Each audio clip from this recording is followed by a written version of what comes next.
এদিকে এ দলের সিরিজ দ্বিতীয় 4 দিনের ম্যাচ খেলতে বুধবার মিরপুরের শেরে বাংলা স্টেডিয়ামে মাঠে নামবে বাংলাদেশ এ দল ও নিউজিল্যান্ড এ দল। প্রথম ম্যাচে জিতে সিরিজে 1-0 ব্যবধানে এগিয়ে আছে কিউইরা। ম্যাচটা বিনামূল্যে দেখতে পারবেন দর্শকরা। মিরপুর শেরে বাংলা স্টেডিয়ামের 5 নম্বর গেট দিয়ে খেলা দেখতে পারবেন তারা।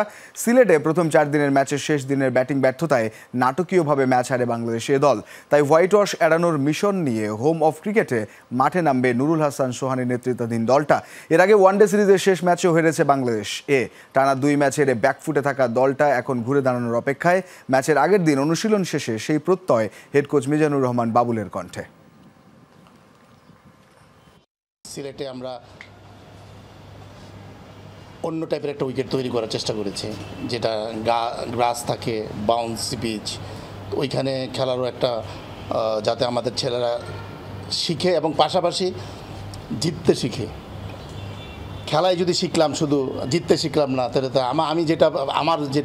আমার মন্তব্য যে আগে জিততে শিখতে হবে, তারপরে পাশাপাশি খেলা শিখতে হবে। আপনি অনেক ইকুইপড, আপনি যুদ্ধ করতে গেছেন, আপনার কাছে সব রকম অস্ত্র আছে, আপনি তখন কি করবেন?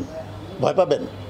আপনি আধা অস্ত্র নিয়ে গেছেন, হ্যাঁ, তখন অবশ্যই কিছু কিছু জায়গায় আপনি লুকিয়ে যাবেন। সো আমি স্কিলের উপরে প্রেশার দেবো, আপনি অনেক বেশি ইকুইপড হইতে হবে, হ্যাঁ। সো আপনি তখন বেশি